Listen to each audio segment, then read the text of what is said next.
Do radio stations bore you with the same tired playlists on repeat? Then crank up the volume, grab your ripped jeans, and headbang your way over to Rock Resurgence Radio. We're here to unleash the sonic fury you've been craving. This ain't your mama's classic rock station. We're digging deep, unearthing forgotten gems, and celebrating the anthems that shaped Gen X. We're talking Bon Jovi belters, hairspray-fueled anthems, and power ballads that'll make your lighter sing. Buckle up because we're taking a nostalgia-fueled road trip through the golden age of hard rock. So crank it up, subscribe, and let's get this thing rocking. Rock Resurgence Radio, where the music matters and the mosh pit never sleeps. Because classic rock never gets old, it just gets louder. Hey everybody, welcome to Rock Resurgence Radio with Chad and Bergie. We are going to continue the alphabet.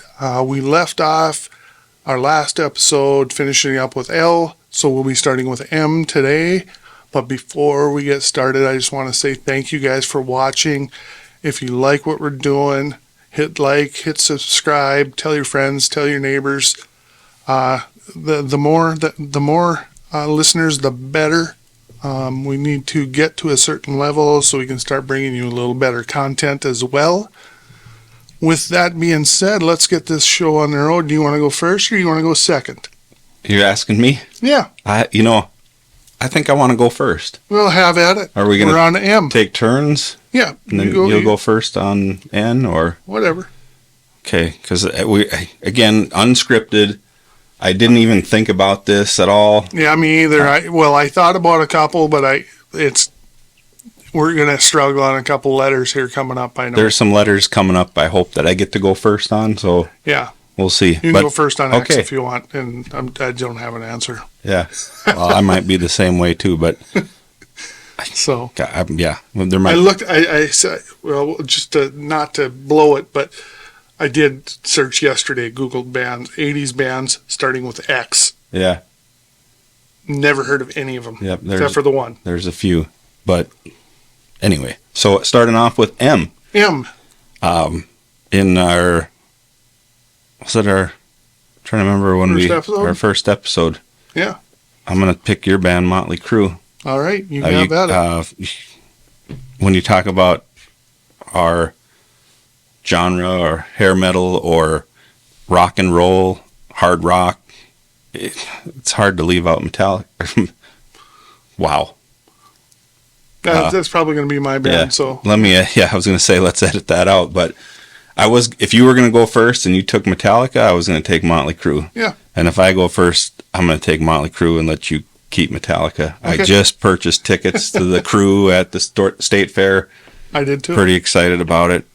Even though they might be a little on the older side, and there might be a lot of backing tracks and whatever. But we'll still have a good time. I don't care if Nicky doesn't even play his bass and he's got a whole backing track or whatever. It's still going to be a blast. It is what it is. And I'm not saying he does that, but a lot of rumors on the old internet about that. But yep. Motley Crue, I mean, come on. I know. You're M? You're up.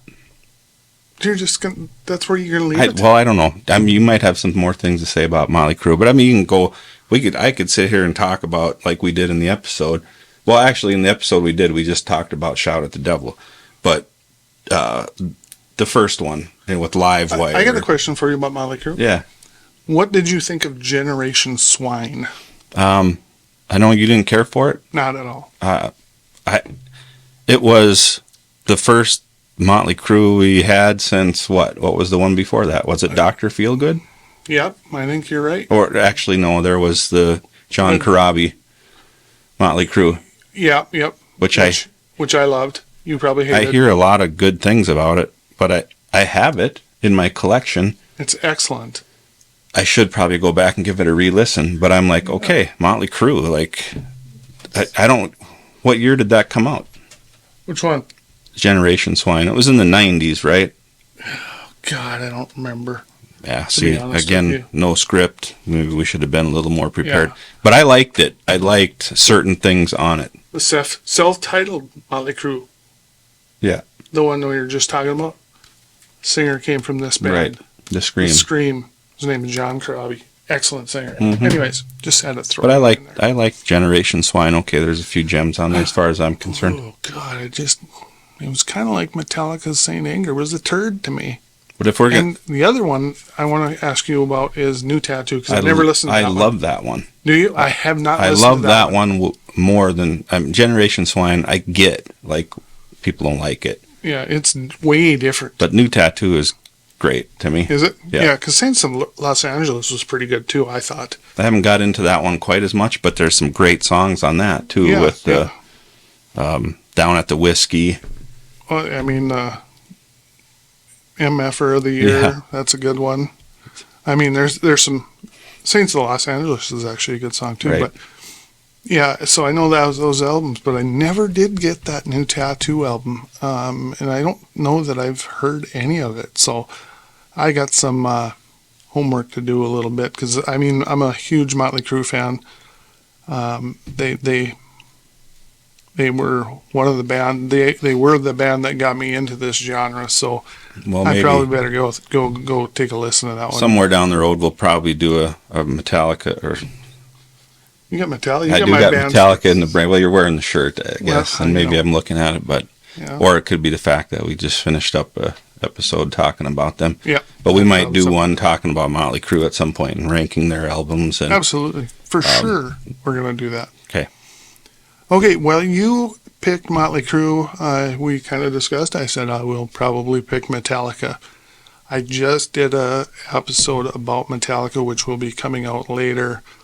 So it's kind of fresh in my brain. Very good band, my favorite band of all time. They have 11 albums. I just got done ranking them, and it's hard to really say anything. And they're not really 80s hair band, but they came out in the early 80s, still going strong today. So that's why I picked them. I mean, my like I said in the previous episode, that my heart is with the 80s bands. Metallica's an 80s band, but a lot of people didn't get into them until the 90s when the Black Album dropped and everybody lost their mind. So, but for me, Metallica is just one of those straightforward rock and roll bands. You could say thrash band. Their first two for sure were thrash. Injustice, you could probably throw in that category. Or Master Puppets also. But once Injustice, I'm not sure, but definitely the Black Album was not thrash anymore. It was a different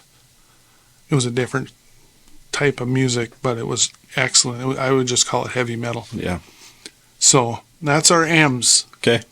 I went first on M, so I guess you get to go first on N. But N? There's not a lot for me that I could think of. I thought of a couple.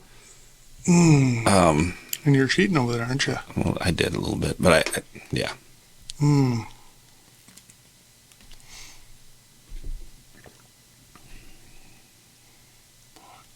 can't pick them because I hate them. Can I cheat too? You're going to have to cheat. So I can go first then? Yeah, go first because I can't. Well, it was between two bands for N, and I'm just going to go with Night Ranger. Oh, yeah. Night Ranger is a little bit older than, say, I would have to Google and look up when they were formed and everything, but their sound is going to be a sound that fits my musical taste for sure. And I think they're still around. They still tour. Night Ranger falls in that same late 70s, early 80s wheelhouse for me. Wasn't a band I discovered right away, but are you struggling with N still? Yeah, kind of whiffing. Yeah. Well, and maybe we've yet to discover that N. I mean, I got a band, one of my favorite bands I can talk to, but I think they were 90s. They were pretty much guaranteed they were 90s. Well, and that's okay. Yeah, we'll just do that then. Yeah. Yeah, why not? You done? Yeah, I mean, I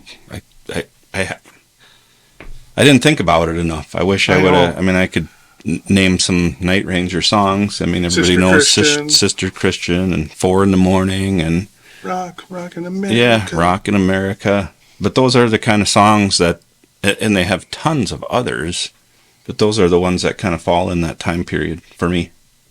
Yeah, they're a good band, and I've seen them live before. I'm sure you have. Yeah, too. I think so. They were at Rock in the Hills. That's probably positive. Where I saw them. So this band this is a 90s band that I really, really dig. And if you guys haven't heard them, they're excellent. They're not that typical grunge stuff. It actually has kind of a semi-80s feel with the 90s mixed in there a little bit. And that's the Nixons.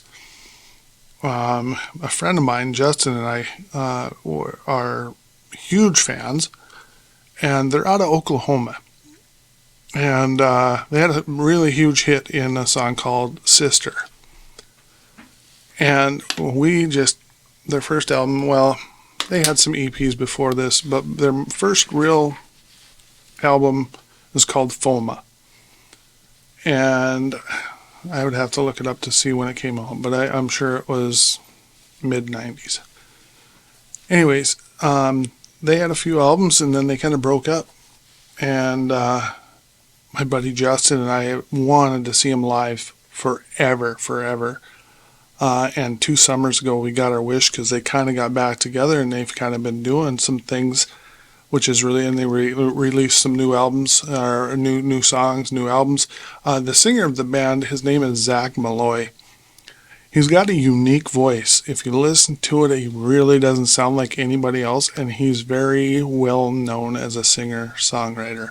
He's wrote a lot of songs for people like Shinedown and Daughtry and some country artists, and so he's made a living doing that while the others were going off and doing their thing. But they did get back together, and my friend and I saw that they were playing over in Illinois at a small town, Streeter, Illinois Days or something like that. And it's like a little tiny fair, and they were opening up for Everclear, which I haven't seen Everclear either, another 90s band. But we were going there for the Nixons. So we went there, and it was phenomenal. They were so good live. They were really, really nice to talk to. We told them where we came from. We drove 1,300 miles or whatever it was. I don't remember how many miles, but it was a lot. And they were appreciative and signed our stuff and talked with us. And they were really nice guys. Still friends with a couple of them on Facebook. So that's my N, the Nixons. Check them out. They're excellent. Yeah, I can't chime in on the Nixons. You can. I can't. Oh, yeah. You haven't even heard Sister? I don't think so. Yeah, it's really good. They got a lot of good tunes, especially in that first album. Then they came out with their second album. When did they come out? You know, roughly? I think mid-90s, but okay. I'm just going to quick Google search it because I'm very curious now too. Yeah, you can do that while I start on O if you'd like. Yeah. I kind of want to start on O because I can only think of one. So I'm going to just say Ozzy Osbourne. I mean, he was the lead singer for Black Sabbath. And actually, one of my favorite Ozzy Osbourne albums is him singing all Black Sabbath songs. And it's kind of I don't want to say it's a live album, but I think it was parts of it were recorded live, and they kind of made it feel like it was a live album, but it was Speak of the Devil. And actually, I could be wrong, and I'll probably Google this later and find out, but going back to Night Ranger, I think one of the guys in Night Ranger played on that album. I could be totally wrong, but it's probably my favorite. And then, of course, you got albums like Blizzard of Oz, Ultimate Sin, some of the ones that came out more, when I was later in life, when I'm an adult or a teenager, later teenager, 17, 18, like No More Tears. Yeah, great album. Yeah, so Ozzy is my O. You know, that No More Tears song, and my kid likes that song too. And we were listening to it on the way to work one day, and I was just re-listening to it. You know, I've heard it 100 times. But that solo that Zakk Wylde does on that album is just, that might be my favorite solo of all time. So it kind of switches now and then. I get kind of, the one from Megadeth on Sweating Bullets I think is really cool, but there's other ones. But yeah, I'm a huge Ozzy guy. I like his stuff.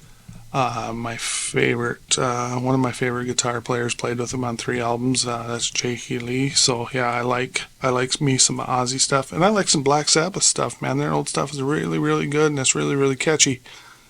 And yeah, good pick on Ozzy, because I'm kind of stumped, but I cheated and I looked and I saw this other band, The Outfield.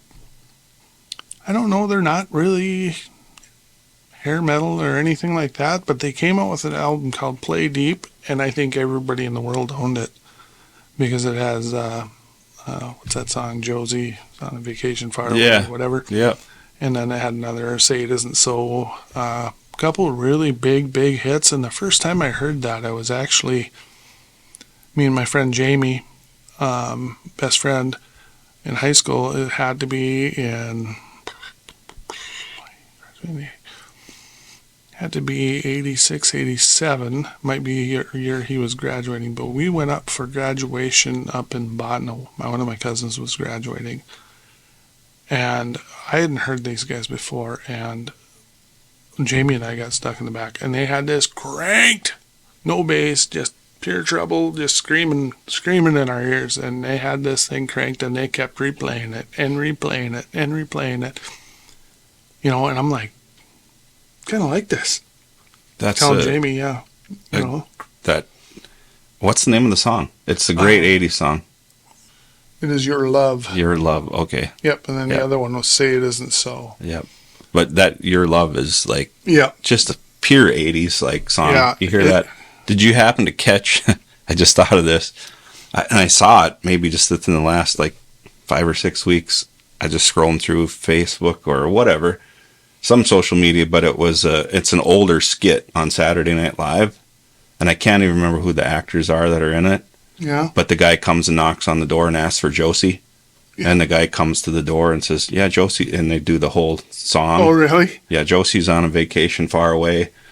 And then it kind of goes on. So Google that if you can, SNL Outfield or Outfield song, SNL Your Love skit, maybe would get it. I'll check that out, because that's kind of funny. Yeah, that's cool. Thank iTunes for being able to cheat a little bit. So yeah, and that's probably going to happen coming up some more, but we just have to do it. It's got to be your turn to start with P. Well, that's going to leave me picking Poison. Good one. Poison is a quintessential hair band or glam band or whatever you want. I have to make a quick comment, and I don't know if I mentioned this in another episode or something, but the first album, Look What the Cat Dragged In, if you see the cover, I mean, they look like girls, like straight up girls.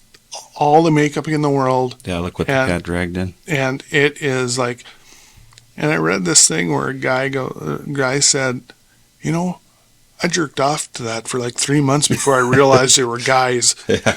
Well, I didn't think any of them were all that attractive. No. I'm just being honest. Yeah, me either, but I just thought that was hilarious. You know, and I don't know if he was just joking around or whatever about it. Probably it's just a joke. I hope so. But it's funny. I don't know what you can say about Poison. They're just the ultimate party band. And they're still really good in concert. I went to the you know, where it was Def Leppard, Motley Crue, Poison, Stadium Tour in Minneapolis, and my kid and I went, and we saw what was your first opening band again? Joan Jett. So she opened up, and she, you know, she's always good. She never really has a bad show, you know, but nobody got up and really started cheering until she played her big hits. I Love Rock and Roll and all the ones she didn't write, Crimson and Clover, but then Poison came out, and it was like it's the 80's all over again. I mean, just all their songs bring out the fans just love the stuff. They sound excellent. They're all in good shape. They're running around. They're doing stuff that, their doctor probably told them not to do. But it was an excellent, excellent show. And then that kind of ended, and I actually kind of had a little health deal go on there. I had, my heart started doing funky things, so we had to leave. So we didn't get to see Motley Crue and Def Leppard, but it is what it is. I'll get to see Motley Crue this summer. And Def Leppard I've seen enough times. They're doing an excellent job, and they sound just like their album. So, but that's all I can say about Poison. Just an ultimate party rock. I mean, if you want an 80's party, just put on Poison's Greatest Hits, and you'll have the soundtrack for the night. And it's just that kind of album. And they have a lot of fun songs, a lot of great songs, and they're just fun. Yeah, nothing but a good time. I mean, and that just kind of sums up their whole look vibe. at Cat Dragged In, Talk Dirty to Me, Fallen Angel. You can go on and on. They just have hit after hit after hit, and they just put on a really good show. And that I just read on, I think it was on Blabbermouth today, that Bret Michaels is talking that they are going to do a big tour. Poison's going to be doing a big tour here. I don't know if it's this year or next year.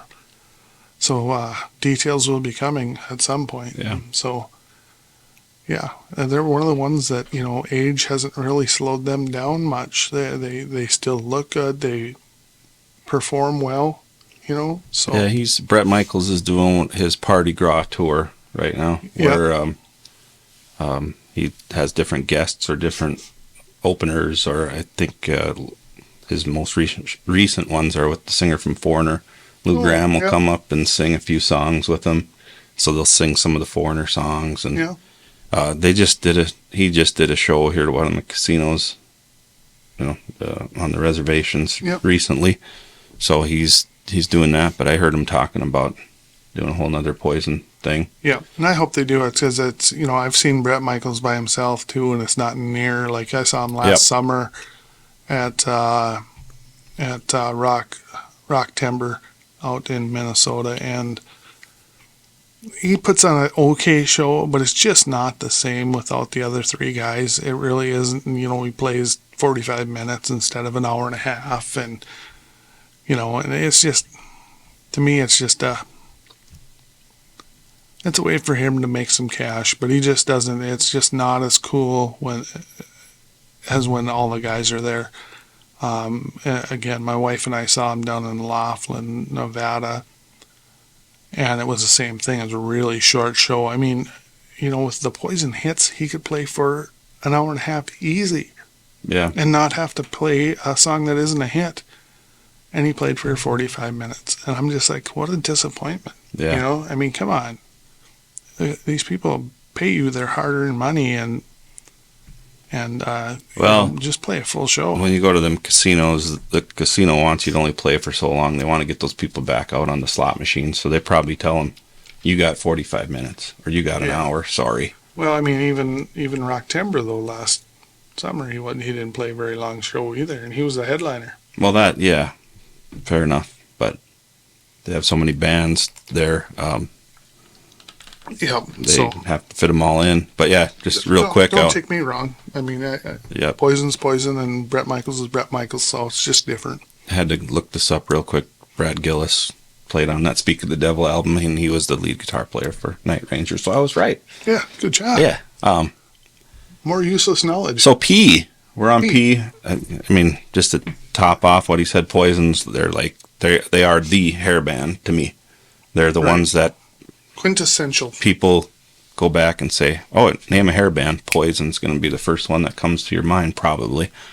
And it should be, I think. Do you have a P? I got a couple of Ps. I got Ps that are in the wheelhouse. I'm going to kind of go off the script a little bit and just mention, and I'm not going to talk a long time about it because it's really not in the genre. Yeah. But Prince, I'm a huge Prince fan. Oh, yeah. And some of his... There's absolutely nothing wrong with like Prince. Purple Rain, you take that album, the guitar work on there, it's very 80s. It's a movie. If you didn't know if it was Prince, if it wasn't Prince's voice, I mean, you could put that album in the hard rock, heavy, well, maybe not heavy metal, but... Hairband. Yeah, you could. But I mean, I have everything probably he's ever done. Going back to the few before that are I like Prince a lot. I'm not Here's gonna... the deal. Prince is one of those guys. He is one of the most talented guys out there. I mean, he can play every instrument. He can sing the hell out of anything. Yeah. You know, I mean, he is amazing. If you've never seen Prince perform, you should go onto YouTube and just type in Prince live and just watch some of his stuff, because he was a performer. I never got to see him live. That's kind of one of those bucket list things that'll never happen. No, unfortunately it won't. I never did either. I did take a tour of his Paisley Park studio, and that's the next closest thing I'm gonna. We're gonna try to do that at some point too. It was fun, and it was just good to see. I mean, he had quite the setup there, yeah, studio wise, and a sound stage, and Prince definitely belongs. Yeah, that's a very good one. I'm glad you picked him. I mean, I could have said Pretty Boy Floyd or something more hair, but no, this is a way better pick. Yeah, and it kind of gives you an idea what. Again, going back to our very first episode about forming our musical tastes, you know, it was that one album back then for me, but... You know, when we were on M's, I wouldn't have been mad if you picked Michael Jackson. Yeah. Because, I mean, like that Thriller album, kind of like the Prince... what's the dang name of that one? Prince album, Purple Rain. Oh, like Purple Rain? Yeah. You know, brain fart here. That's okay. Anyways, but that's kind of that thing, you know. I owned both those albums. I owned Purple Rain and I owned Michael Jackson's Thriller. I mean, when they came out, they were awesome. And I think most kids our age probably had those. You know, even the country guys probably like the Michael Jackson and the Prince. But yeah, they might not admit to it, but... But Prince versus Michael Jackson was always a thing. Yeah, there's... To me, they're two different things. Totally different. Prince wins, sorry. Yep. In my book. Me too. We're on P. Yep, now we go to the next. Who was your P? Poison. Wow. Time to wake up. Yeah. So moving on. P. Q. Wait. That's the next letter in the alphabet, right? Yeah, and you go first. I go first? Yeah, well, P. Yeah. I don't have anything for sure thought of. I'm going to go off the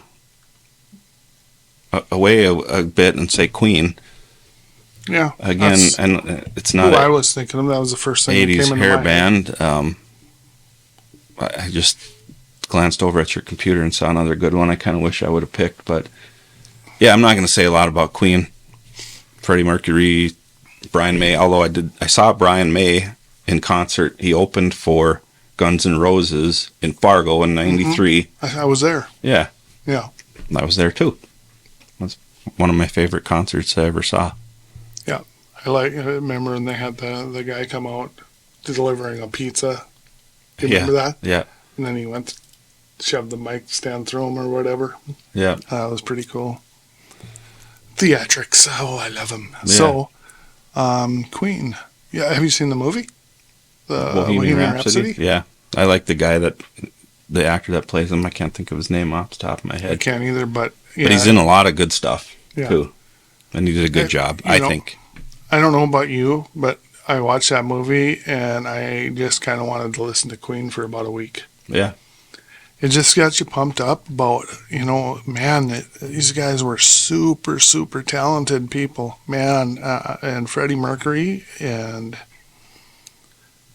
that guy could sing the lights out. Yeah. He was just excellent. And, all around, yeah, they're all good musicians, and it was a really good story. And yeah, it just got you pumped up. Golly. Yep. No, that was the first thing that popped into my head. So when you said it, that's why I had to cheat, because I couldn't think of anything. I had another one that I was going to say was, we're going to have an episode coming up where we talk about obscure bands or hidden gems or things. Yeah. But there was a band called the Choir Boys that started with a Q. Yep. And they actually were called the London Choir Boys when I bought their first album. If you go buy that album now, you have to search it under Q as Choir Boys. I don't know why they dropped the London thing, but they did. I don't know. Ashamed of where they came from? Maybe. I don't know. Another story, but... Yeah, it's one of those bands that I've heard a few times, and I've liked it, but I've never went out and really got much of their stuff, but... Yeah, so I just went with probably a safe bet on the Queen, but... Yep. I had to cheat. I'm sorry, but and I got a good one. I'm going to go with Quiet Riot. I was hoping you would say that, because they're... You probably have something to say about them, because I do too. I mean, mental health? Mental health, yeah. That's hard for me to say. Mental Health came out. I bet your GoPro's dead. It is. That's all right. Anyways, Mental Health came out, and it... I'll cut that out. Start over with... Okay, my pick, I guess, will be Quiet Riot. And I was hoping you would say that. Yeah, they're... And I'm surprised, that I had to cheat, because that should have just popped into mind as a cue. I mean, but for one, excellent name for a band. Love that name. Two, they had some really big albums. Mental Health came out. That's got Bang Your Head. Just all around good album. And then the second one, the one after that, was Condition Critical, and that had some big songs on it too. They were like the biggest band in the world those 2 years. Yeah, I feel like that Mental Health came out in like '83, and that was the first like hard rock that was just mass consumed. Yeah, it was, because I remember. It's weird how these memories pop up in your head, but I was at my friend Jamie's house, and we were upstairs. So he had a bedroom. If you go up the stairs and go left, you'd run into his room. If you go right, you'd run into his sister's room. And if you went straight, it was his parents' room. Well, we were up there, and I think we had just a ghetto blaster, or whatever you call those things. That's what they were called back whenever. But anyways, probably totally not popular term right now. But I'm sorry. I don't mean anything by it, but that's what we called it. But we had one of those, and we were playing it, and I vaguely remember his sisters were Cassie and Anjanette, and I don't think they were digging it, because we had it cranked up pretty loud, and we were like jamming. And I can't remember the whole thing, but they weren't too impressed with us at that point. But, I mean, just really, really solid albums. And then they had QR3 after that, where that one was kind of, I wasn't really sure about it. It seemed a lot lighter. But still had some decent ones on it. And then after that, I kind of lost track of what they did. They probably got, how many albums they got? Gosh, 1, 2, 3, 4, 5, 6, 7, 8, 9, 10, 11, 12, 13, 14. 14, and I know 3 of them. Yeah, studio albums. Right. And I really only know, I know a few, but the 2 are the ones that stand out that you talked about right away, even though that wasn't their first. They had, couple, and actually that was probably their first. A couple in that say Japan Only, Quiet Riot, and Quiet Riot 2. Japan Only. Yeah. So their first major album release in the States was Mental Health, and that thing just soared. It just took off. What was the cover song on that one? They did on Mental Health? Yeah. Come On, Feel the Noise? Oh yeah, yep. Yep. And then Mama We're All Crazy Now Yeah, was they're both covers from Slade. Yep, and the other one was on Condition Critical, right? I believe you're right. Mama We're All Crazy Now, Yep. I think. But anyways, and they didn't want to really cover those. I read an article about it. They weren't really big on covering either one of those songs. But the record label thought it would be a great idea, and they did it. And it turns out the record label was right because it garnered them a lot of fans. Which, if you're trying to make money in this business, you need fans. So that's my cue. Yeah, and we keep talking about Rock in the Hills. There was a little festival up north from where really close to where Chad grew up, kind of. Yep. And I don't know if you saw Quiet Riot there when Kevin Dubrow was still alive, but they played up there. And I may have, but that was a drunk fest for me. Yeah. I knew a lot of people up there, and a lot of it, we like to drink a lot of booze. I mean, I saw quite a few bands up there, so it wouldn't surprise me if I seen it, but I don't remember that one now that well. I was super impressed with them. And Kevin Dubrow passed away in 2007. I was just looking that up. Yeah. So a long time ago. That's 16 years ago. Yeah. I remember watching them on MTV and thinking, he doesn't really look like, your typical rock star. He's kind of balding a bit. And curly hair. But he could sing. Oh, yeah. He could wail. He could. He had a great voice. And I think some people would say that he's somewhat annoying. I could see that. I don't know. But that Mental Health was huge. Yeah. Mental Health, Come Hunt, Feel the Noise. I really loved that song, Slick Black Cadillac. Yep, that's a very good one. Thunderbird. Yep. I actually don't remember that being on that album, but okay.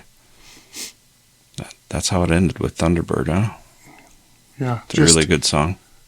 It's one of those bands that why I fell off that train, I have no idea. Because I did like their first 3 albums, and I just kind of went another direction and never got back on it. But again, that might be something Chris and I both have to do, is do a little homework and kind of listen to some of their stuff so we can kind of do a review of them. Quick story about Mental Health, the song. Yeah.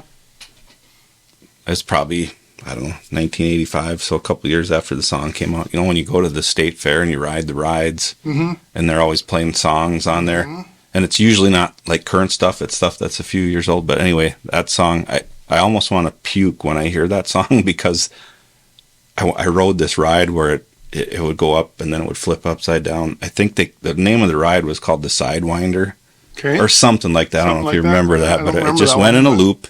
No big deal, but it would, it would go in a circle. So when you ride in the front, you'd go down to the ground, and then it would kind of turn over and come all the way back up and do the same thing at the top. Okay. But I was getting so nauseous from it, and that song was just banging through my head. He'd come down to the bottom and bang and I just like, okay, stop the ride. So I didn't puke, I don't think. Yeah. But I was this close to like, okay, I'm gonna hurl. Never. Let me off this crazy thing. Never hurled on a ride, but I was close on the zipper a couple times. Yep. I haven't gone on it since. Both the times I went on it, I was pretty inebriated. So, not a big fan of scary rides. I think now we're going to get into some letters R, S, T. There's tons to pick from. Yeah. Who went first on the? I did. So it's your turn on the R. Well, I know there's the obvious one that we already talked about, so I'm just going to take it because I can't think of another one off the top of my head. That's fair. I will pick Rat. Yeah. They are in my top 5 hair bands, I think. If we're just doing strictly hair bands, they would definitely be in my top 5. They just didn't put out a bad album, really, ever. None that I can think of anyway. I mean, their first little EP was good. And then they come out with Out of the Cellar, which is just from beginning to end, it's excellent. There's one song on there that I don't really care for, which I've told you about, but it's still good, and that's She Wants Money. And other than that, I mean, that's the only one that doesn't really do much for me, but the rest of them are just killer. And then comes Invasion of Your Privacy. I saw him on that tour. Matter of fact, on that tour, they were the headliner, and Bon Jovi opened up for them. Can you believe it? Bon Jovi opening for Rat. Well, Craziness. Quick anecdote about that is I remember, and I didn't get to go to this show. I don't remember why. I know some of my buddies went, but it was Poison opening for Rat, so it was the Rat Poison tour. Like, I love the Rat Poison. Like, really, Rat Poison? Yes, but that's awesome. So Rat was bigger than Poison at that time. So that was probably shortly after. Maybe Rat's second album came out right around the same time that Poison started. Look what the cat dragged in. Out of the Cellar came out about 84, I think. And yeah, for sure. And I think Poison came out in 86. Yep, so Rat was big before Poison, for sure. Yep. So, yeah, but I just, I think about that a lot nowadays is that I saw Bon Jovi open up for another band. It was on their 7800 Degrees Fahrenheit, which is my favorite Bon Jovi album. Really? I love that album. Yep. I like the first one too. Those are both really, really good. And Slippery When Wet is just, it's been overplayed so much that, I mean, I do like it. It'd probably be my number 3. And then after that, New Jersey and on. I don't really know. I know New Jersey, but I don't know the rest. But anyways, yeah, Rat, just a great, great band. Put out quite a few albums. I don't know what they put out, 6, 8 albums probably, maybe. Probably a few more than that. Well, I can tell you this. I just recently drove on an 8-hour drive somewhere, and I listened to when I left the garage, I put on Rat's first album and listened to them all the way through. And some I hadn't heard for a long time, but I literally am singing along in my head to every song. I know, me too. Like, I even their newer stuff, they have some fairly recent stuff that I really like too. Well, Infestation was their last really studio album, as far as I know, like in 14. I'm fairly certain that's correct. And I listened to it. Yeah, that came out in, well, that can't be right. It says 99. No, it came out in the 2000s. Right. But yeah, like you, I threw it. I grabbed on Apple. I just picked artists and I picked Rat and I hit shuffle, and these songs would come on. And they're lesser songs. You're not the big hits. And I found myself doing the same thing. I was able to sing along with them, even though I haven't heard them in 25 years probably. And but they were that good back in the day that you listened to and back when these came out, you had them on cassette, and you'd listen to it all the way through every time, front, back. So you kind of formed a relationship with these bands. But yeah, Rat, you can't say anything bad about Rat. They're just a really good band, and I would encourage anybody to go out and get their albums if they don't have them. If you're looking to get into this type of music, that's a good start right there, man. Mm-hmm. They're good. So yeah, who do you got for R? I don't know. I said RST, whatever. It can be easy. Yeah. I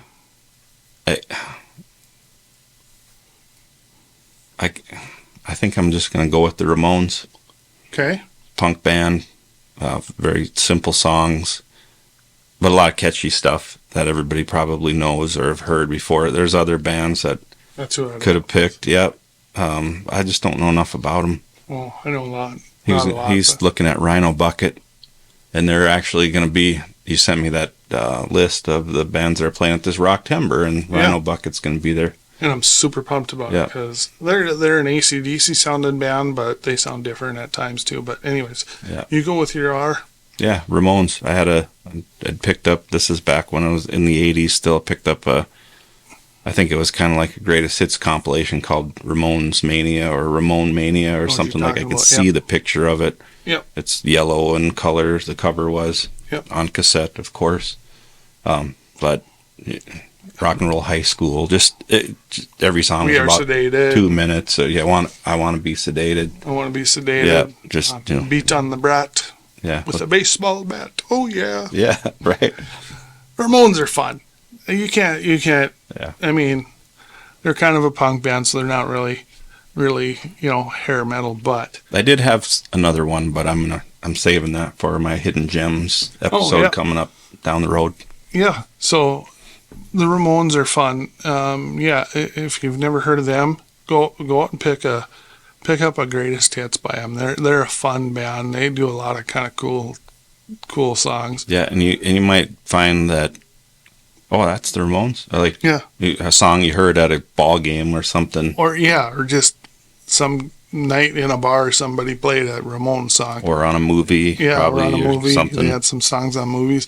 But yeah, they're kind of a fun punk band. They're kind of tongue in cheek. I think they're one of those ones you don't take too seriously because, I mean, beat on the brat and I want to be sedated, and they just have some fun songs. So they're really, really just a cool punk band. So yeah, yep. I thought this would be about a half-hour episode. We're in about 45 minutes, I suppose, or somewhere close to that. God, we're fucking. But we're gonna stumble. Yeah. X, well, let's Y, Z, probably. Where are we at? Let's move on to S and sure start. Yeah. Okay. Well, I'll just go Skid Row. Perfect. Skid Row, Sebastian Bach, Youth Gone Wild. I mean, I can remember that album came out, driving around with my friends in my old 76 Ford Elite, cruising down Main Street, which was, 3/10 of a mile long in the little town I grew up in. But just from the start of that album all the way to the finish, just great. Youth Gone Wild, Piece of Me, the ballad I Remember You, Big Guns. Who doesn't like Big Guns? Skid Row. They're another one in my top 5. Yep, and their second album came out when I was in the Navy, so like 90, I want to say 91, 92 maybe. Yeah, 89 was the debut, 91. So, and that album I can remember listening to the radio and they said Skid Row's new album, Slave to the Grind, #1 on Billboard Hot 100, whatever. Yep. Sales. I'm like, wow. And they're good. That first album was so good. They had quite a few hits off of it.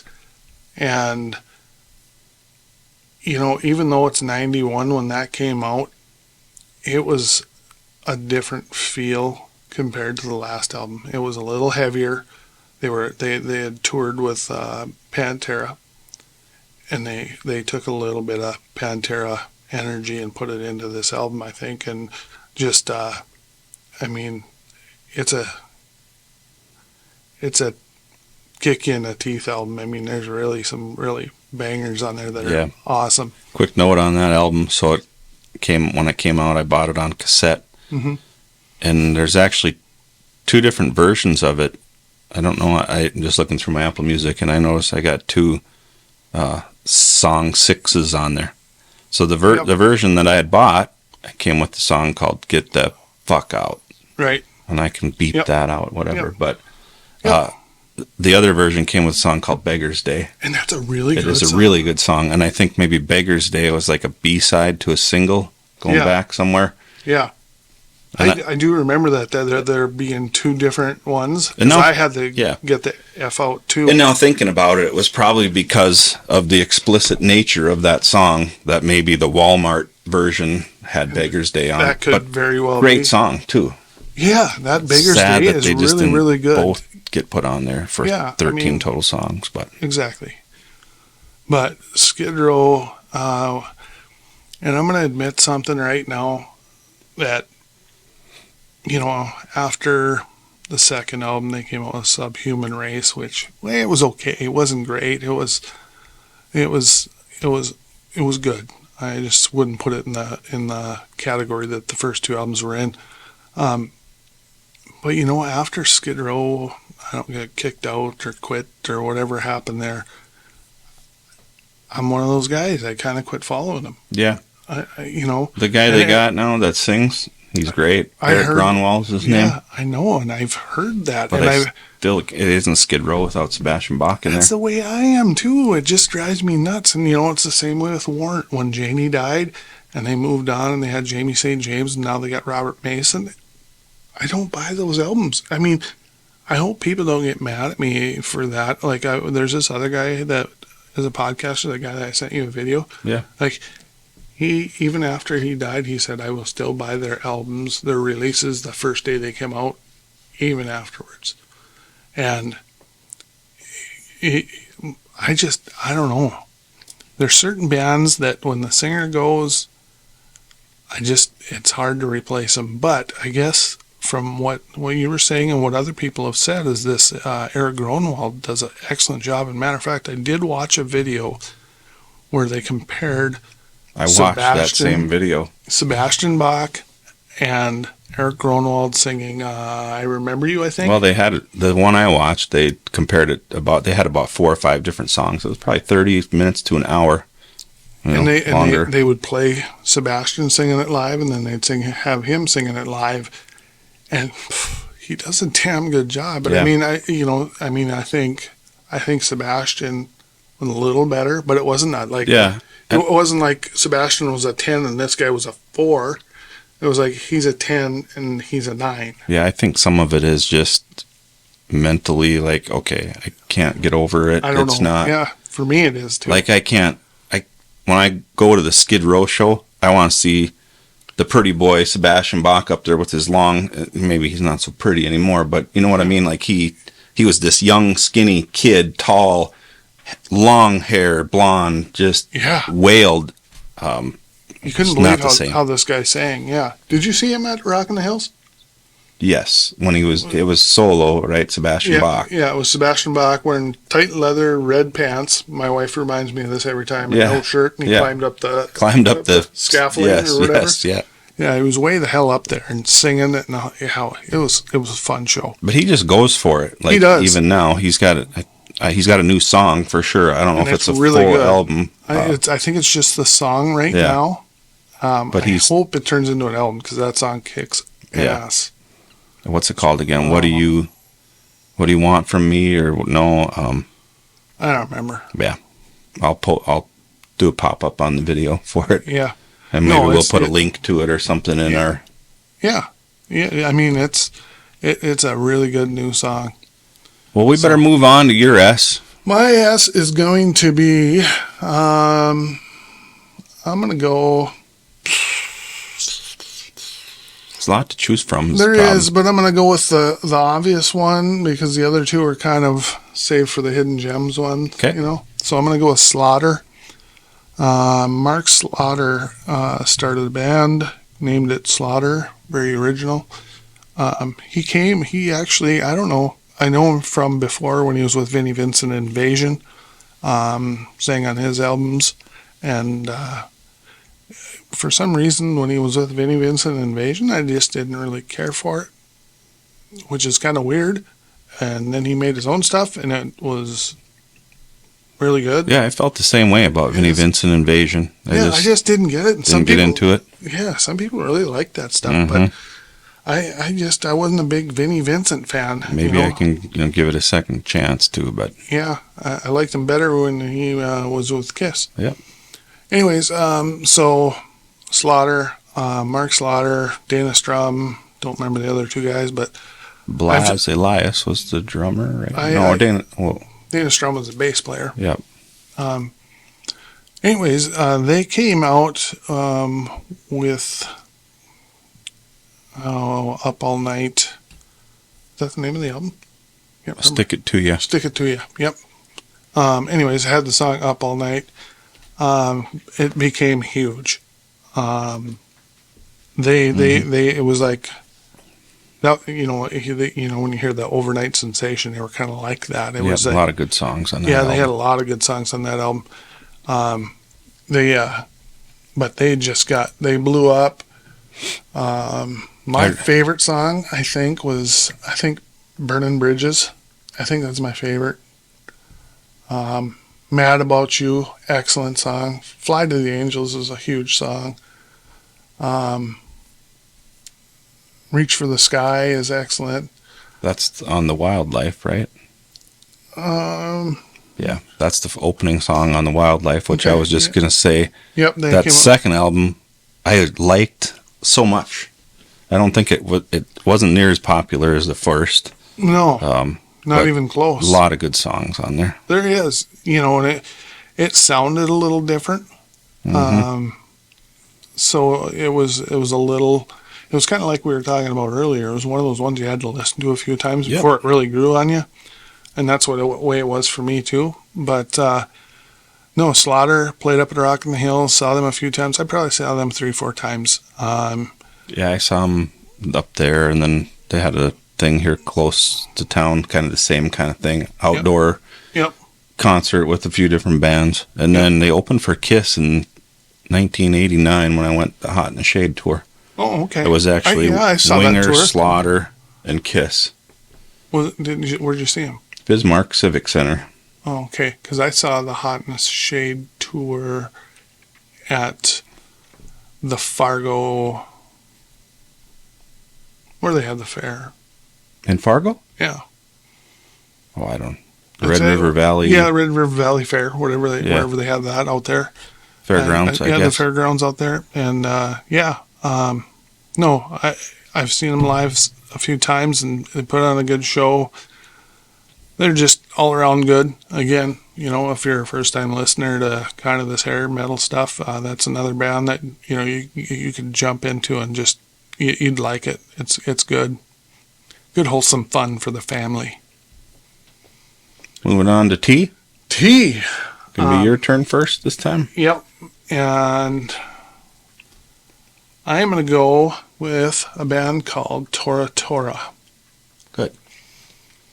They are not huge. They could almost be a hidden gem. They could be a hidden gem, but that's the one that kind of popped into my head, so we're just going to go with it.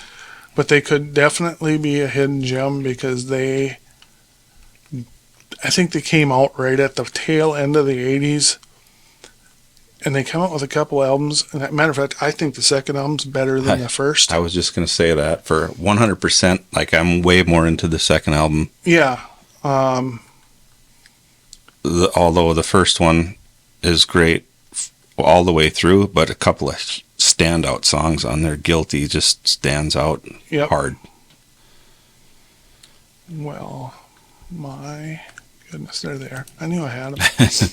But, the first album, Surprise Attack, came out, and the first single was The Walking Shoes. Yeah. Which is kind of a cool song. It had kind of a cool little riff. The guitar player is really, really good, and the singer can sing like no other. I mean, he just can hit the high notes. They're kind of a blues-based band. Very good. They had a lot of good songs. Guilty's excellent. Love's a Bitch, Walking Shoes. I know there's more. She's Good, She's Bad. That's a good one. I kind of like the ballad at the end being there. I don't remember. Grows on me. Don't remember. It grew on me, I should say. And then so they did come out. So that one came out in 89, which is the very end of the 80s. We probably have a good year or two left, and that's it. And then their second album came out in 92. And I think had these guys come out, say, 85. Yeah, that Wild America album would have been That huge. Wild America would have been huge because it's just really, really, really good. It was, the first album was good, but it was more raw. It was, that's the way your first album's supposed to sound. It's kind of supposed to sound raw. This next album is way better recorded, sounds better. Polished. It's got more sustain to it. It's a bigger sound, And it kicks off with this song called Wild America, which is probably my favorite song by them, and I just love it. It just got a really cool guitar riff, and it just kind of gets you in the mood right from the beginning.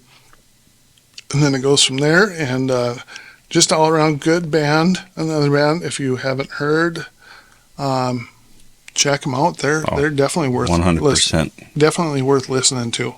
One of my favorites, and I'm glad you picked that because I thought you were going to pick Tesla, but I'm glad you left it for me because Tesla, they're one of my favorite bands I've ever seen live.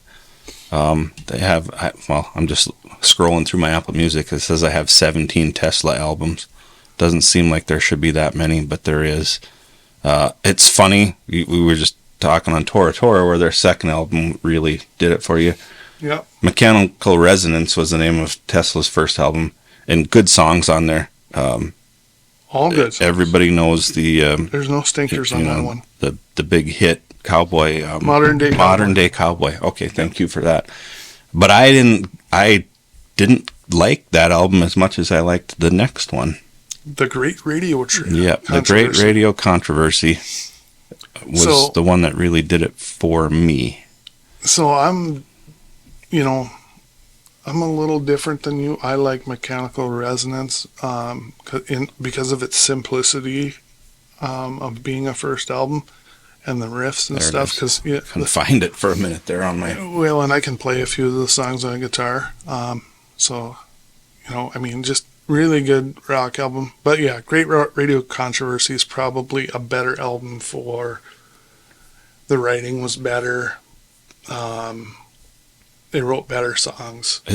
For me, maybe it's the fact that it came out, it says in Apple Music, which sometimes is wrong, 1989. Yeah, that's about right, because I think Mechanical Resonance was 86, I'm almost sure of it. That's when I'm 17, 18 years old, probably able to buy a few albums for myself. Mm-hmm. Really got into music a lot, as far as, yeah. Yeah, I got the first one, and I hadn't heard the second one. A friend of mine named Damon came in with that one. And at first listen, when we're referencing this again, I was like, I don't know. I don't really care for it. But the more I listened, the more I liked. And, I would say the first two albums, I could do a toss-up on which one I like the best. Yeah, you have Psychotic Supper. That was their third one. Yeah, that's fair. But I do like Great Radio Controversy better. I just think every song... As far as written songs go, the first album, Rock Me to the Top, Rock Me, it's kind of your typical 80s sound, where there's not a lot of sustenance to the songs, whereas when you got to Great Radio Controversy, I think the writing got a lot better. The songs had meaning to them. They meant something. So there's something about it. Like I could listen to that album. Lazy Days. And Hang Tough, it starts with. Yep. Heaven's Trail is a huge song. Yep, that was a big one for him. Making Magic, The Way It Is, great song. Mm-hmm. That's going to be on their greatest hits, of course. Love Song is on that album. Yeah. That was probably their biggest hit. For sure. And that's, and if it's, the girls all like that song. Yeah. What did you think of Psychotic Supper? Well, I got it when it first came out right away. Yep. Edison's Medicine, I think, was the song that I was looking to listen to right away. Yeah, I think it was a single. They probably had a video or a single, mm-hmm. maybe. Mm-hmm. And I know that I've seen them live a few times, and they play that. They do. I didn't like it as much. Me either. It was okay. But I can listen to it. I can listen. I can put it in, and I don't have to just skip a song. I could listen to it all the way through. Yeah. It's grown on me more, for sure, over time. Right. But again, going back to I've probably only listened to that album 3 or 4 times all the way through. Yeah. Even though it's been a long time for me too. And Great Radio Controversy, I wore that out. Yeah. And then there was one that came out. I don't know if it was next or not. Thinking Bust a Nut? Yeah. Yeah. That one was really good. It is really good. I couldn't believe how good it was. Almost Fool, A Lot to Lose. Anyways, that Bust a Nut came out. Fred J. Johnson got it, and we threw it in one night. We were drinking, and I was like, "Holy cow! This has gotten a lot." I said, "It's a lot better than the last album." Because I mean, Psychotic Supper was okay for me, but it just didn't resonate with me like the other two did, and Bust a Nut did. So yeah, I like Bust a Nut, and then after that, I just really didn't listen to him. Kind of fell off the Tesla train, not on purpose. It's just kind of one of those things. I just haven't listened to him in a while, and but that's another band that doesn't get as much respect as they need to get, because they write really good songs, they write really good lyrics. Yeah, agreed, 100%. So, anyways, they're your band, but yeah, I think Tesla's a great choice. So, moving on to There's T. you. You. Oh boy. And I got one. Okay, but I get to go first? Yeah. I'm going to go ahead and defer then, since you got one. I might have to cheat a little bit, because I can't think of one right off the top of my head. I'm sure there's one I'm like, oh my God, why did I not think of them? But you go ahead. Mine's going to be Ugly Kid Joe. Okay. And I don't even know if I have them in my, I do. Yay. Huh. They, I don't know what to say a whole lot about these guys. They're a pretty good band. They have a song called I Hate Everything About You, or something like that. Yeah. Yeah. Everything About You. Everything About You. Really, really catchy song. And they have other songs that are good. The whole album's pretty decent, the first album. And then they came out with America's Least Wanted, which featured a song called Neighbor. That was a really good song. I remember that one. They are... I don't think they ever got any respect from anybody. I don't remember anybody really talking about them. Yeah, I think they kind of got passed off as almost like a kitschy joke. I don't know how to say it. I don't know either, but they wrote good songs, and the lyrics were good. I don't know why they didn't do a little better. I don't think they were going to ever hit it out of the park like Rat or Poison or anything like that. But I think they should have been able to, stick around long enough to enjoy some of the spoils. But they never really did take off, as far as I know. No. That's the only two albums I really got, and they may have a bunch more that I don't know about. Yeah, and for my you, I'm going to have to... Listeners should comment a you. Sorry, I'm sure the listeners can comment something that fits our wheelhouse, and I can Google it later too. And oh yeah, gosh, I should have thought. But the fact that I don't have any in my Apple Music, and my Apple Music has got, tons. Yeah, I don't know, 10,000 albums or whatever in there. Maybe not quite that. Is the album I asked you if you got it yet, but it doesn't come out till May. Yeah. When I first got here, is that going to be your? They're going to be one of my yep. Okay. They're going to be one of my should have been huge bands. Yep. So then you don't really want to go with that. So. No, but we're on V, and it's your turn. Yeah. There's one that sticks out that you can't not say. Yeah. So you can say it if you want. That one. I gotta. Well, you're thinking of Van Halen. Yep. Yeah, Van Halen, 1984. That was my first taste, and then I went back and listened to Van Halen 1 and 2, which are better than 1984 in my opinion. But 1984 was, it came out in 1983, I suppose, or really close to 1984. Yep. And it was huge. Huge. Jump, Panama. Yeah, and so Hot for Teacher. Wait, I think it was a single. Yep, that was a hit, but I think that was the B-side on Jump. If I remember right. Oh, yeah. I love that album.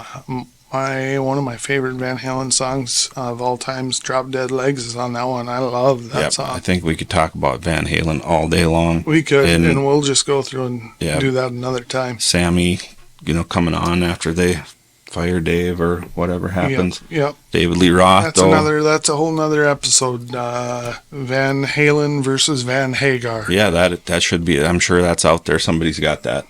Yep. And we're gonna do it. I love them both. Point. I do too. I like them both. Pick. I think I could pick, but I could pick two, I guess. But it'd be tough. I have a caveat why I'd pick what I pick. But we'll just skip that and save it for another show. Yeah, but Van Halen.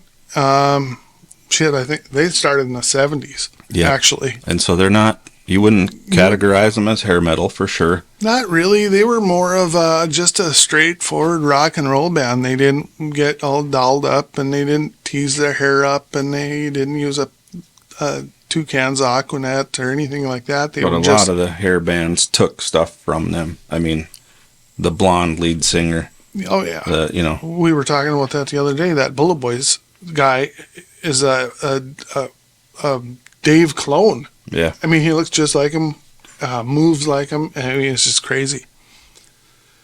So, no, but Van Halen's got tons of good stuff. I wish I would have seen him more in concert. I only saw him one time, and it was like 2007. It was when Dave came back. Oh, for that different kind of truth? No, it was before that. It was like a reunion tour. The first reunion tour with David Lee Roth. So I never did see him, but I did see David Lee Roth up at Rock and Hills. And I saw him up there too. And that was hella good. He was. I'll tell you one thing about Dave is he is a hell of a front man. Yep, that's the word. He gets the crowd involved, and he makes you have a good time. If you go in there with a sour puss face, you're not going to leave that way. You're going to have a good time. You're gonna have a good time. You're gonna drink some booze, and you're just gonna have a really good time. And he's gonna make you do that because he's that good of a front man. Sammy Hagar was the same guy. I mean, I've never seen him live, but I've watched a lot of concert footage. And if you watch live without a net, you can tell he is just same thing as Dave. I mean, he's just a good front guy. But we'll have that argument at some point, and we'll rank the Van Halen albums, because I think you and I are going to have two completely different rankings. I almost guarantee We'll see. Who's your V? Who's my V? Yeah, I don't want to move on too hard, but we might end up a three-part episode. I'm going to go with Victory. They're a little-known band, and I can't remember where they came out of. I think they're like a UK band of some sort. The only album I ever got was this called Culture Killed the Native. Yeah, you shared that with me. It's pretty good, but that's all I know about them. Yeah, I mean, I think they got several other albums, and that's the only one I ever got. So I didn't ride that train very long, but I did get that album, and it is actually really, really good. The first three songs are excellent. More and More, Never Satisfied, Don't Tell No Lies. All three of those are really, really good. And there's other good songs on the album. But I can't go into detail too much on them. I didn't do a whole lot of research on them. And, it was kind of one of those, hey, I'm going to pick up this album. I think I might have read something in Hit Parader or something or whatever. And I thought, well, I'm going to go grab this. And I grabbed it because there was nothing else to grab. And I was pleasantly surprised. It was pretty doggone good. And, but apparently not good enough to go and follow them. Yeah. So, that is my story, and I'm sticking to it. That's my V. Huh? Moving on. W? Yeah. Well, that's an easy one for me. It's a very easy one for me, too. Are we going to pick the same? Warrant would be my choice, but... That would be my choice, too. Yeah. If you want to take Warrant, I can... Let's just talk about Warrant, but I'll mention other W's. There's a lot of White Snake, White Lion, White whatever. Yeah. There's a bunch of white stuff, whatever. Yeah. White Zombie. We could go on and on, probably. Yep. Wasp. Yeah, you can if you want to take. White I'll take Line. Wasp if you want to take. So I was a big fan of Wasp too when they came out. So And I don't know as much about them. yeah, so you go ahead with Warrant. Well, what can you say about Warrant except for right away? I would say that when they first came out, people they got a kind of a bad reputation, I guess, of being like a Poison clone or whatever. Is the way I felt they were perceived. Yeah, But I totally disagree with that. And I'll just say this, that I think Dog Eat Dog is their best album. Just going to throw that out there. Cherry Pie is their worst song. Just I would my agree with opinion. that. But I that would agree album with is that. great. The album is great, I but don't- Cherry Pie got way overplayed, and Janie Lane. If you've seen that interview, and then that's why I wanted to send that video to you that guy did. Janie Lane absolutely loathed saw that. song, and matter of fact, he said, "I would like to put a gun barrel in my mouth." Yeah. Because he hated that song. It was a song he didn't write. Well, he wrote it, but it was at the bequest of the radio. They wanted a Love in the Elevator type hit. Hit song, yeah. And so he wrote it in like 10, One 15, day. 10, One night, 15 yeah. minutes and threw it out there. And next thing you know, the album, instead of being called Uncle Tom's Cabin, is called Cherry Pie. And Yep. he's the Cherry Pie guy, and he absolutely hates that song. And myself, and you included, I think I don't like the song anymore. I skip it anytime it comes on. I would say I don't hate it. I don't hate it, but I will skip it every time If I listen to the album, I like to listen to the albums from the first song all the way through. So I'll let it roll. But I'm waiting for that to get on to the goods, because the rest of it is just great. And the first one, Dirty, Rotten, Filthy, Stinking Rich, I could talk about it. We could do a whole, and we probably will do a whole episode on Warrant someday, because I could absolutely. talk. His songwriting is unreal.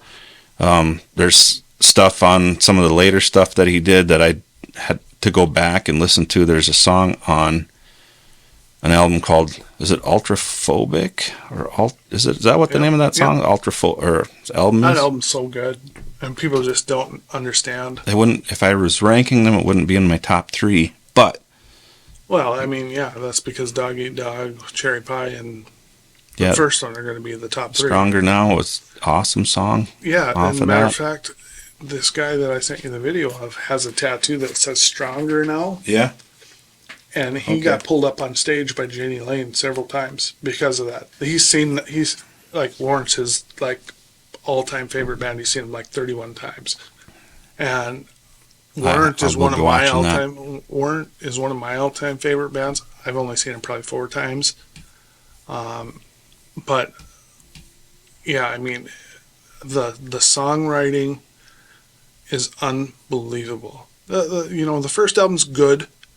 The songwriting's okay on that one, but once it hits Cherry Pie, and other than the song Cherry Pie, I mean, there's really not a bad song on there, and the lyrics are just amazing. You have to listen to this guy's songwriting abilities, because he is second to none. Yeah, he's great, and he was one of those guys that, of course, that's no longer with us. Right. Died in 2011, August. I don't remember the day exactly. Does it say it on here? No. But anyway, it was one of those when, I've never met the man. I've seen him in concert. I never sat down and had a conversation with him, but it made me sad when I heard he passed away. Me too. Him. There was, Prince. There's a couple other guys, but I was like, that just really that one shook me. Yeah, that was. I'm thinking, someday they'll put out another album with him, and it'll be great. And I know they'll reunite, and it'll be all better again. And I was hoping for that day, and unfortunately, the alcohol demons got Janie Lane, and he is no longer with us. But rest in peace. We should probably move on, but I do want to say, check out. He's got a solo album called Back Down to One. Pick it up. It says it came out in 2002. All good songs on there. And then this one I kind of wanted to mention. Saints of the Underground? Yeah. That's a really good album. They might have been in my... We're going to do an episode coming up about hidden gems. I thought of them, but it's really, to me, it's Janie Lane and whoever else he's got there. Yeah. But it's a really good album called Love the Sin, Hate the Sinner. Yeah. And like this guy said on this video, I mean, you can tell by the lyrics, they were getting darker. Like the Undertow song, you know, if you listen to the lyrics, I mean, you know, getting pulled down by the undertow, and, you know, he was dealing with a lot of demons because of alcohol. He would get sober and he would be back good, and they would get together and they'd jam, and then all of a sudden something would trip him up and he'd get back on the alcohol, and then it was a shit show going forward. And unfortunately he didn't make it, and that saddens me to this day because, I mean, I can't say enough about the guy's songwriting. Even these side projects that he did, just amazing. Yeah. The lyrics are excellent. So I got to say one more thing. Go ahead. I could talk about Warrant all day, but I know I could too. the song Heaven off their first album is a ballad. You know, you can say what you want about ballads. I feel like all the hair bands had a necessary ballad on their cassette, album, whatever you want to call it. They also released, they pretty much always released a rocker first, and then the ballad would be the second hit. Yeah.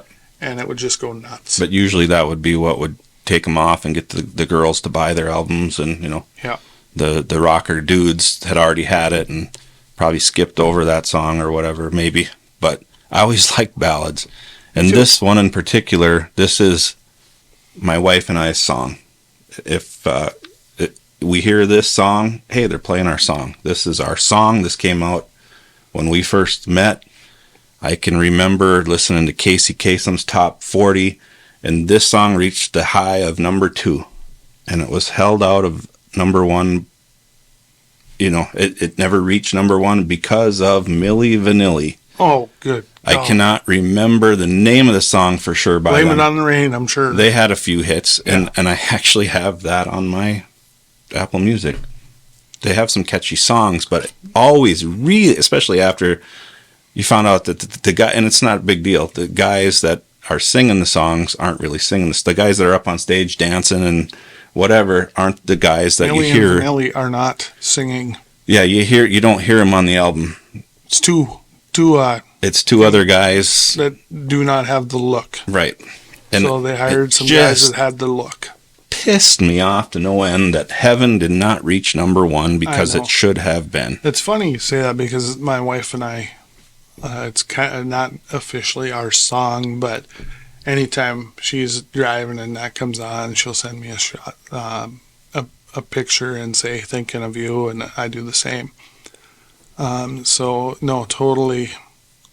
I mean, there's some ballads that we'll do some ballad episode about ballads too, because they were a big part of the 80s. Every band had a ballad, seemed like, except for like AC/DC, they don't have a ballad because they don't do ballads. It hit the airwaves like the summer that I met my wife, and so that's cool. It's just just a little side note. Yeah, so Warrant, excellent band. Definitely my top 5 hair bands. Probably my number. Well, I was gonna say probably my number 1. Yeah, but they probably are.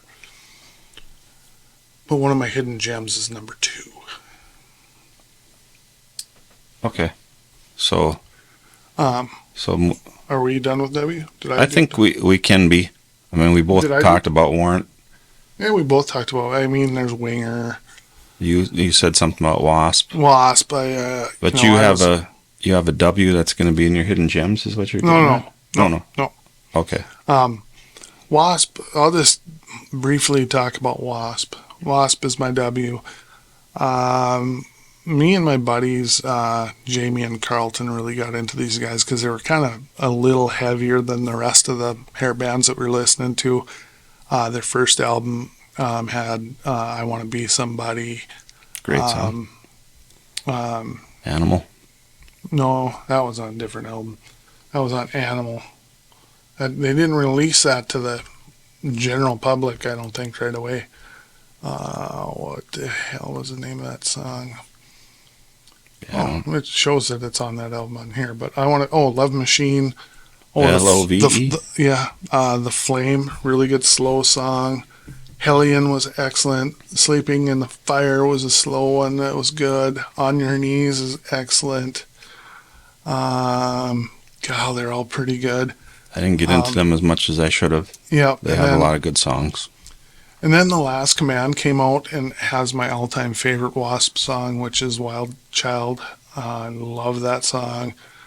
And there's some stuff kind of going around about Chris Holmes had some troubles and Blackie didn't help him out or some dang thing like that, and he should have, and I think he should have too, because without Chris Holmes' guitar playing on those, for all those years, I don't think they would have been nearly as popular. And then another song that really I love off of Last Command is Blind in Texas. It's so good. And then there's other on this version. Does a cover of Mississippi Queen, and then Inside the Electric Circus was next, and that's kind of where I got off. I did do some a little bit after this, but Electric Circus was kind of my last album that I really was into. I think the cover of I Don't Need No Doctor was really good. 9-5 Nasty is excellent. I can't remember these other ones as well because I didn't listen to this one. Douchebag Blues has got to be pretty good. No, I don't remember these ones as well because I didn't listen to this one as much as I did the first two albums. But all in all, they're kind of a shock rock kind of a deal. Blackie used to throw raw meat into the crowd and do stuff like that, and so they were kind of, and there's all kinds of talk about what WASP stands for. We are Satan's people. We are sexual perverts. I don't know what it stands for. I really don't. Yeah, but let the music do the talking. Yep, let the music do the talking. And they did some really good hard rock albums. They wouldn't fit into the hair category either, but yeah. So that's my take on Wasp. What's next? We're X, Y, and Z, and we're gonna get pushing an hour and a half into this episode. We might have to cut it into two pieces, but I think X, Y, and Z is going to be really quick. I don't think there's a lot of X, Ys, and Zs. There's a few. Well, XYZ is probably the only X. We could use XYZ to just wrap it up. However, I mean, I'll throw out a Y and a Z if I can think of one. But XYZ is the only X I can think of. There was I think a band called Exciter that started with an X.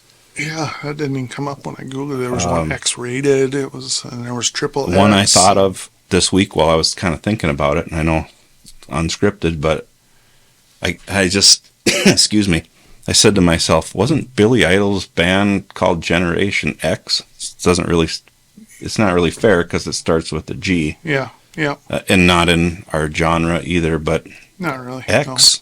No. And that I feel like that Generation X was before Generation X. Let's just talk about XYZ and call it XYZ. I don't know where they were from, but they had a couple of really good rockin' albums. They had a song called Inside Out on the first one that was really good, and then the second album, this is another one where I think the second album, Stay Hungry or whatever it's called, or what? Yeah, I don't know much. That thing is excellent. I love that. Second album is better. It just sounds better. The guitars are better. Beyond that song, Inside Out, I don't know much about them. I'll be totally honest. What is that second album called? Hungry. 1991, Hungry. Yep. Excellent. Face Down in the Gutter is so good. When the Night Comes Down is really good. There's a few others on there that are really good, but that Face Down in the Gutter song right off the bat kicks you in the teeth, and it's just a great song. Other than that, that's the two albums they had out. One came out in 81, 89, and one came out in 91. Yep. So right at the end of the... they were kind of one of those bands right at the end that probably could have been a little bigger had they come out a few years earlier. They could be one of our hidden gems, but They definitely have the look of the hair bands for sure. So good band.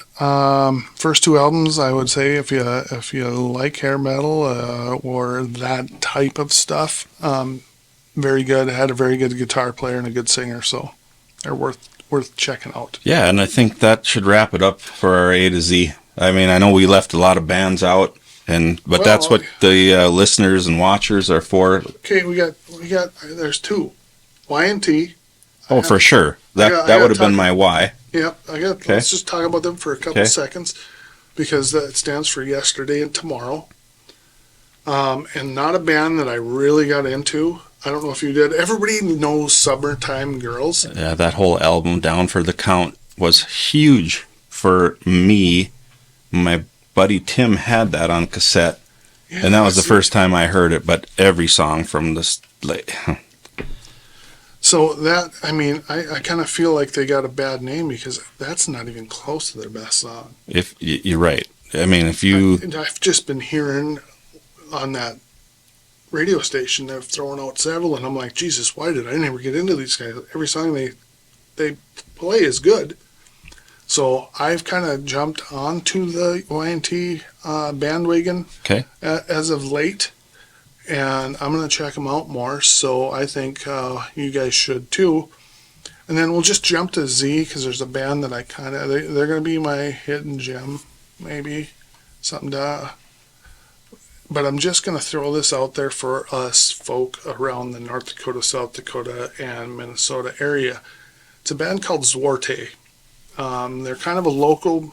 this is going to be one of your hidden gems? No. Okay. But they were on my list. On your list that you narrowed down to 5. Okay. Yeah, I had 31 or something like that. It was stupid. But this is kind of a local band to our area. All the guys kind of grew up in Minnesota, South Dakota, North Dakota kind of area. And they played a lot around here. And they did get some notoriety with their song Lucy. That one was pretty big for them. They got that one, Easy Street, was kind of big for them. And then I think the one that kind of people gravitate towards is Sturgis. They would go to Sturgis every year, and they'd play over in Sturgis, and they wrote a song about Sturgis called Sturgis, and it's a really cool tune. But he's got a very unique voice. He's got a deep voice. It's just rock and roll. I've seen him many, many times over the years, because they played all these little podunk towns around North Dakota, and they are just a straightforward rock and roll band that I think everybody should check out. The only thing they have on Apple Music is a greatest hits. It's called Bullets. That's all I got on there on mine, because unfortunately I gave away all my discs at one point, so I don't have any of their physical copies of anything other than, but I have this Bullets downloaded. It's 18 songs, and there really isn't any stinkers on there. I mean, there's maybe a couple, but that's about it, and the rest are pretty rocking, and they're just a good toe-tapping band. And if you have a chance, check out the band Zwarte. The lead singer, Randall Zwarte, has passed on, so there will be no more Zwarte albums, and his brother played drums in the band. And so anyways, that is Z. That wraps up our A to Z. We only did M through Z today, and we kind of rambled on and made it longer than it was supposed to. But anyways, we get caught up in this stuff. Yeah, talking about it. I know, we get so caught up in it because we love it, and once you start us rambling, then it's just, we can't stop. You go down a rabbit hole. You go down a rabbit hole this way and that way, and then next thing you know, you're an hour and a half in, and we're only going to try to be at 45 minutes. Anyways, we will wrap that up. I hope you enjoyed what you saw today. If you did, hit the like, hit the subscribe, tell your friends, tell your neighbors, tell whoever you want, and come and join us the next time. Yeah, hit like and subscribe, all that business, and thank you again. Yeah, we'll see you on the other side. Thank you so much for joining us today. We really hope you enjoyed our content. If you did, please like, subscribe, share, and tell your friends. We'd greatly appreciate it. Links to everything we discussed will be included in episode notes. Feel free to check those out as well. Until next time, stay golden, Pony Boy, and rock on.